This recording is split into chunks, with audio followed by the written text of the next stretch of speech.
Well, I'll tell you a little secret. I'm really happy to be back. I'm happy the winter is finished, sort of.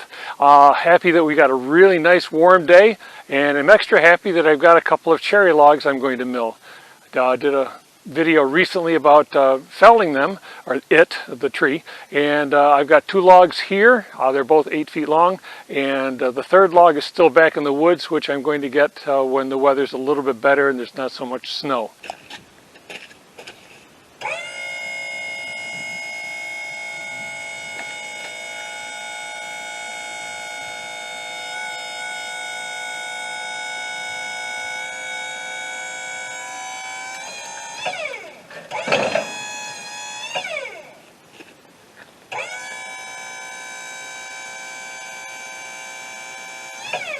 What I'm going to try to do on this video, and hopefully on future videos, is I'm going to try to give a lot of information on the logs that I'm milling. Now this, for example, is a black cherry, and on this end it is 16 by 17 inches. On the opposite end, the big end, is 18 inches in diameter. Now, according to my Doyle log rule, at 16 inches and a 16-foot long log, we have 144 board feet. Cutting that in half because it's 8 feet long, 72 board feet inside here. When I'm done breaking the log down, we'll take another measurement of the lumber that I get and compare it to 72 board feet and see how well we did. Hopefully we'll do better than what Doyle says. Now the other thing is, what we have here is we have a lot of rot starting here. I noticed before I cut the tree down, it was starting to rot from the top down, which is one of the bad things about cherry. It will look beautiful down at ground level, but quite often when it gets to a certain age and whatever, it'll start to rot near the top and work its way down inside to the bottom, and you cut down what looks like a beautiful tree and you end up with nothing but rotten logs that you can't use anything of. So at any rate, we have our pith here. I'm going to raise the other end because the other end is about 1 inch low. So I'm going to raise that up a little bit to center the pith. Because of the rot here, instead of cutting straight through like I would usually do, we're going to end up with either a 4 or a 6-inch cant or something like that. And in this particular case, this log I'm going to mill for grade, and that will probably require that I rotate this many times in order to do that. At any rate, since I want to box the heart because of the rot in here, one method is to go from the pith, the center, and in the case of a 4x4, go up 2 inches and out 2 inches and so on and so forth. Or 6x6, you'd go 3 and 3 and so on and so forth. Excuse me. The problem with doing that, since I'm going to also be using my quarter scale on the sawmill, if I start using the quarter scale when I go down from up here to my 4 or 6 inch mark, and I go to flip the log, from this 4-inch mark to this end here, it's not going to have the same alignment with the quarter scale. So what I'm going to do instead is I will use the quarter scale, and instead of putting in an exact 4x4 or an exact 6x6, I'm going to go from the pith up 2 boards, the equivalent of 2 boards, down the equivalent of 2, or up 3, down 3, depending on what I run into when I get down in this area. So I think I've covered just about everything I want to do with the log, so let's get started. Again, first thing I'm going to do is, using the toe boards, I'm going to raise the large end and get it up approximately 1 inch from where it is right now until we're nice and centered. Then we'll start making our marks and measurements and so on here, and I'll keep you abreast of what's going on.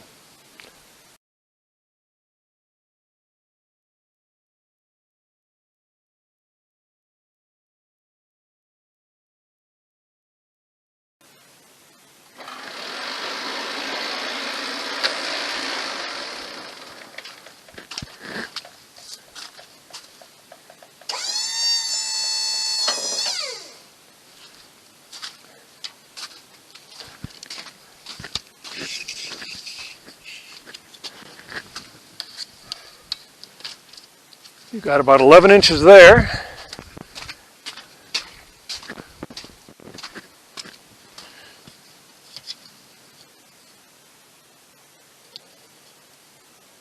And we've got about 11 inches there. So as far as I'm concerned, we're good.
you.